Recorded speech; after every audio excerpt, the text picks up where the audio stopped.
Export کر دیں اور باہر جا کے اس کی ویلیو ایڈیشن ہو اور جو فارنر جو ہیں وہ اس سے فائدہ اٹھائیں. پاکستان میں ویلیو ایڈیشن ہوگی پھر اس کا ہمیں بھرپور فائدہ ملے گا.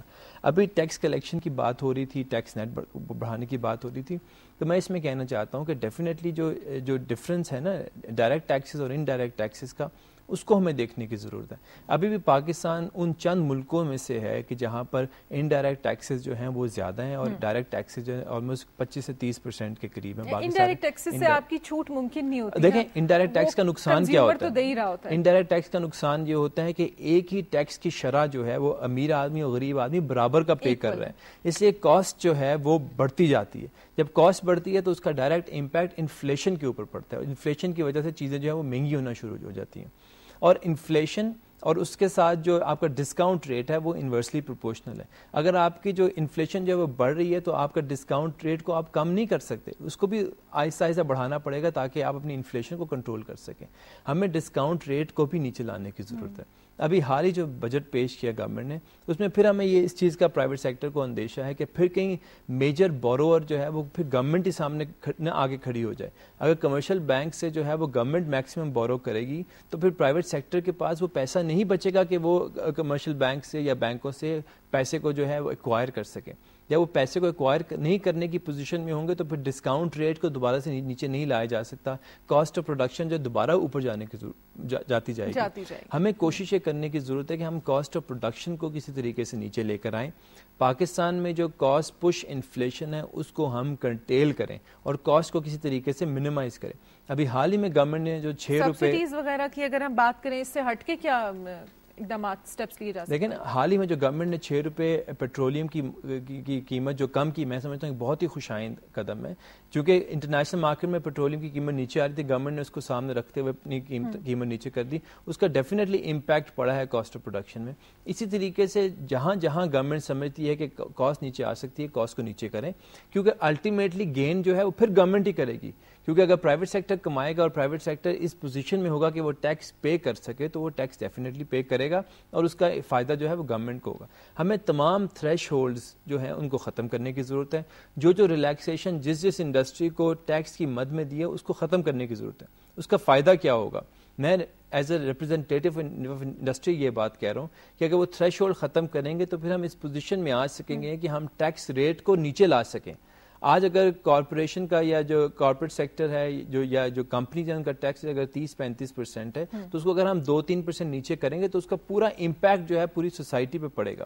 اور جب اور یہ ٹرکل ڈاؤن افیکٹ ہے جو کہ اینڈ پہ جا کے کنزیومر کے پاس جاتا ہے. جی ایس ٹی جو کہ آج گورنمنٹ نے 16% کیا, اگر تمام تھریش ہولڈز ہم ختم کر دیں, جو 50 ملین کا تھریش ہولڈ انہوں نے دیا ہوا ہے یا جو بھی تھریش ہولڈ دیا ہوا ہے اس کو اگر ختم کر دیں اور یہی 16% کا ریٹ اگر ہم 12-13% پہ لا سکیں تو آپ خود سوچیں وہ 3% کا امپیکٹ جب پوری انڈسٹری پہ پڑے گا اور اس کا افیکٹ جو ہے کنزیومر پر آئے گا تو جو کنزیومر کی جو طاقت ختم ہو چکی ہے اور ویلیو آف منی جو اس وقت ختم ہو رہی ہے وہ آہستہ آہستہ بہتر ہوتی جائے گی. اس کے ساتھ ساتھ جو موسٹ امپورٹنٹ چیز ہے میں وہ سمجھتا ہوں کہ گورنمنٹ کو ضروری اس بات کی ہے کہ جو ہمارا روپی جو ڈی ویلیو ہوتا جا رہا ہے بہت تیزی کے ساتھ اس پہ نظر رکھے اور کوشش کرے. اس میں تو بہت سارے فیکٹرز ہوتے ہیں اور ڈالر کی آپ دیکھ رہے ہیں کہ انٹرنیشنلی جس طرح سے اس کی ویلیو بھی بڑھ رہی ہے, تو آپ یہ جو منی ویلیو ہے اسپیشلی پاکستانی روپیز کی ہم بات کر رہے ہیں, اس کو کس طرح سے اسٹیبل کیا جا سکتا ہے؟ دیکھیں نا, میں آپ کو بتا رہا ہوں ہر چیز کا امپیکٹ جو ہے نا جب تک آپ کی میکرو اکنامک پالیسی جو ہے وہ صحیح رائٹ ڈائریکشن میں نہیں ہوگی ہر چیز کا امپیکٹ نیگیٹو آتا جائے گا.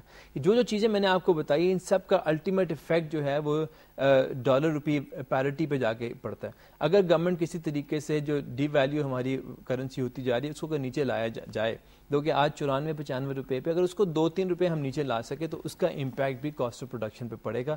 جو ہماری امپورٹیبل آئٹمز ہیں وہ ان کا ریٹ کم ہو جائے گا اور جو اس وقت امپیکٹ پڑ رہا ہے غریب کے اوپر وہ بھی ڈیفینیٹلی کم ہوگا. تو میں سمجھتا ہوں کہ سارے مجموعی طور پہ دیکھنے کی ضرورت ہے. منسٹری آف فائنانس کو, منسٹری آف کامرس کو اس کو ان کوہیرنس کام کرنے کی ضرورت ہے تاکہ اکٹھے بیٹھ کے کام کریں اور جہاں جہاں سے ہم فنڈز بچا سکتے ہیں اس فنڈ کو بچائیں. اسی رپورٹ میں آپ نے شروع میں یہ بھی کہا تھا گورنمنٹ نے آسٹیرٹی میجر کے اوپر بڑا زور دینے کی ضرورت کو سامنے لے کر آئے کہ گورنمنٹ اگر وہاں سے کفالت کرے اور وہاں سے پیسے کو بچائے تو وہ پیسہ جو ہے کسی مفید جگہ پہ استعمال ہو سکتا ہے. اور میں سمجھتا ہوں آسٹیرٹی کو اب ایک بڑے پیمانے پہ کرنے کی ضرورت ہے تاکہ وہی پیسہ اگر نکال کے ہم انرجی میں استعمال کریں, ہم غریب کے کوئی سبسڈی دینے میں استعمال کریں, تو میں سمجھتا ہوں اس سے زیادہ جو ہے وہ فائدہ حاصل ہوگا. ٹھیک, نیچے تک ٹرکل ڈاؤن افیکٹ جو ہوتا ہے آپ کہہ رہے ہیں وہ ایسا ہوتا ہے جو پوری اکانومی کو بیلنس کرتا ہے.